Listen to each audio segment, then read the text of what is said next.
एक रहस्य बना हुआ है जिसने लोगों को हमेशा सोचने पर मजबूर किया है कि यूनिवर्स की सृष्टि कैसे हुई और इसके पीछे कौन है।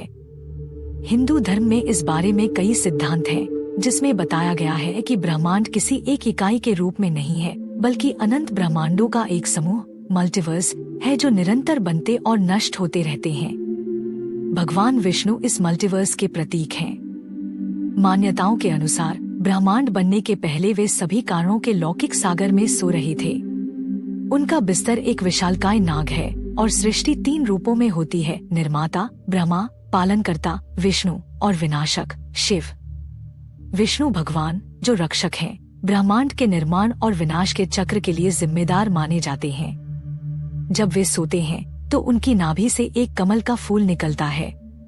फूल के अंदर ब्रह्मा सृष्टिकर्ता भगवान विराजमान होते हैं, जो एक नया ब्रह्मांड बनाते हैं। यह पूरी प्रक्रिया एक ब्रह्मांड के जन्म से दूसरे के जन्म तक विष्णु भगवान की सिर्फ एक सांस जितनी होती है।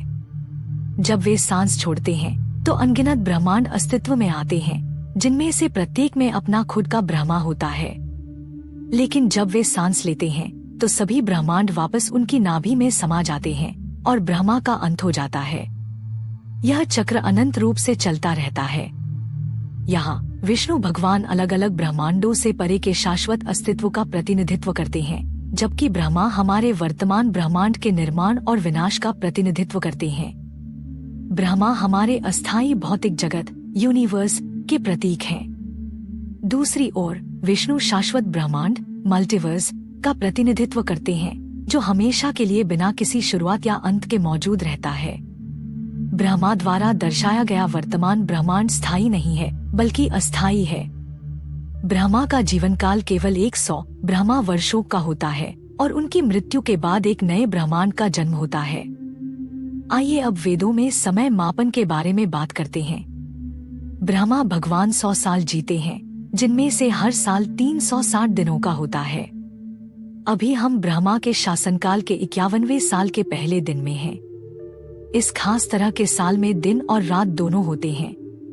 दिन में ब्रह्मा ब्रह्मांड में जीवन का निर्माण करते हैं, लेकिन रात में सभी जीव वापस उनमें समा जाते हैं। अच्छी बात यह है कि हम सिर्फ ब्रह्मा के दिन के दौरान ही अस्तित्व में रहते हैं, जो बहुत लंबा होता है, इसलिए गायब होने की चिंता करने की जरूरत नहीं है। हिंदू धर्म में समय के विशाल माप को युग कहा जाता है। इसे हजारों से लाखों सालों में मापा जाता है। इन युगों का वर्णन एक प्राचीन ग्रंथ विष्णु पुराण में मिलता है। एक महायुग 4 छोटे युगों से मिलकर बना होता है। हर अगला युग पिछले वाले से थोड़ा छोटा होता है। इसकी कल्पना ऐसे करें कि मान लीजिए एक पाई है जिसे 4 भागों में बांटा गया है। सबसे छोटा युग कलियुग है, जो सिर्फ 4,32,000 साल का होता है। यह अभी भी बहुत लंबा समय है। इसके बाद द्वापर युग आता है, जो कलियुग से 2 गुना यानी 8,64,000 साल का होता है। त्रेता युग 12,96,000 वर्ष का होता है। और अंत में सबसे लंबा युग सतयुग होता है, जो 17,28,000 वर्षों का होता है। इन सबको जोड़ दें तो पृथ्वी पर एक महायुग पूरे 4,32,00,000 साल चलता है। प्राचीन भारतीय ग्रंथों में एक मनवंतर महायुग के बाद की एक प्रमुख समय अवधि है। प्रत्येक मनवंतर जीवन रूपों के निर्माण और विनाश के एक चक्र का प्रतीक है। एक मनवंतर 71 महायुगों तक रहता है, जो लगभग 306.72 मिलियन वर्ष है। ग्रंथों से पता चलता है कि इस अवधि के बाद पृथ्वी पर सभी जीवन नष्ट हो जाएंगे।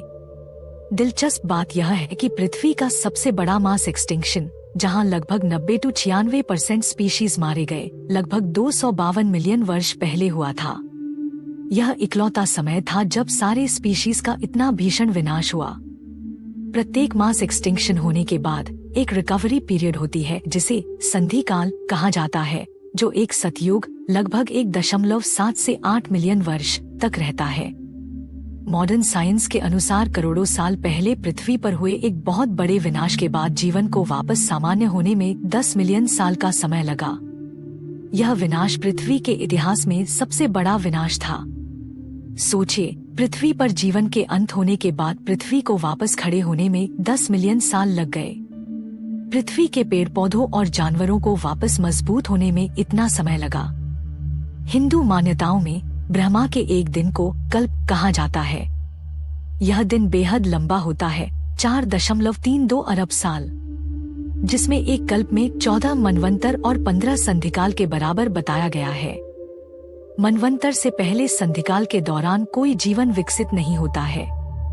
ब्रह्मा के एक दिन में रचना का समय दिन और बिना रचना वाला समय रात शामिल होता है। दोनों 4.32 अरब वर्ष लंबे होते हैं।